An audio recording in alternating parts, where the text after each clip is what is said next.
આ બધી જોડી ઠાકોરજી બનાવતા હોય છે. બહુ અતિશય જાજુ વિચારવું નહીં, અને બહુ જાજુ બધું પછી છે ને વિચારવામાં રહીને તો તકલીફ થાય.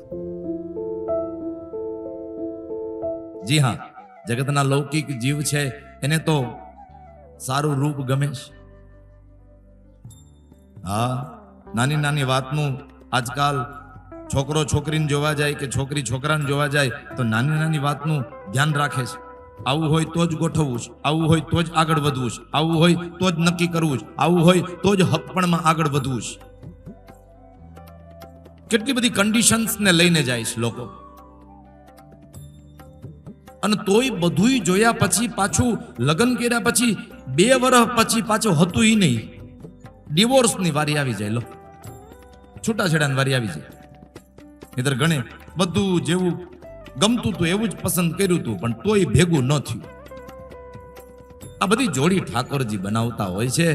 બહુ અતિશય જાજુ વિચારવું નહીં, અને બહુ જાજુ બધું પછી છે ને વિચારવામાં રહીને તો તકલીફ થાય. હા, એકવાર છોકરી જોવા માટે છોકરા પક્ષના લોકો ગયા, એને પરસ્પર બધા મળ્યા.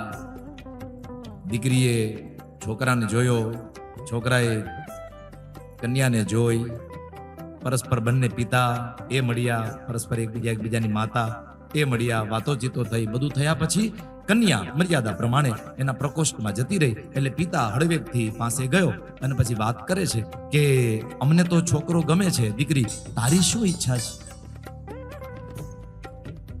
તને ગમે છે? એટલે કન્યાએ જવાબ આપ્યો કે હા, મને ગમે તો છે. એમ? વારે વાહ, તો પછી હા પાડી દઉં ને, તો પછી ગોઠવી નાખવું છે ને. એમને ગમે તો છે પણ મારે હક પણ કરવું નથી, એટલે એની આયરે નથી કરવું.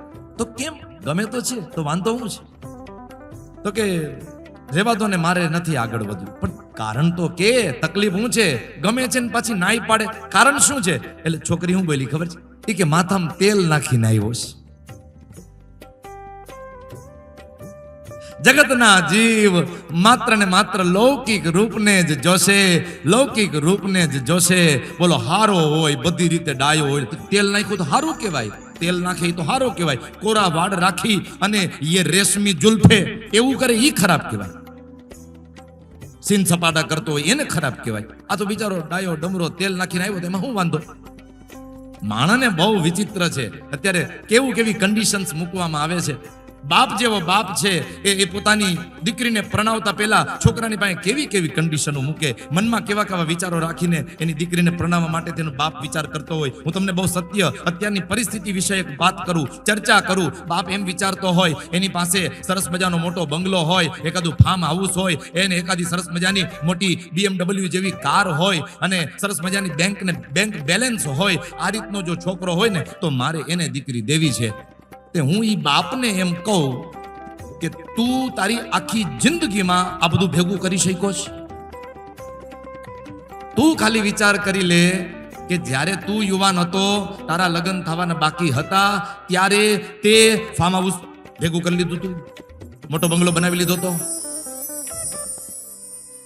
તે BMW ગાડી લીધી હતી તારી પાસે હતી ત્યારે, તારી પાસે 50 લાખ 1 કરોડનું બેંક બેલેન્સ હતું?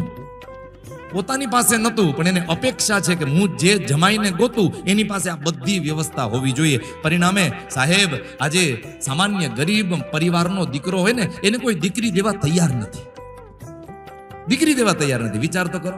અરે ભરોસો તો મૂકો, જેથી આપણે જુવાન હતા ને લગ્ન નહોતા થયા તેથી આપણી પાસે કાંઈ નહોતું, એ તો હવે આવ્યું.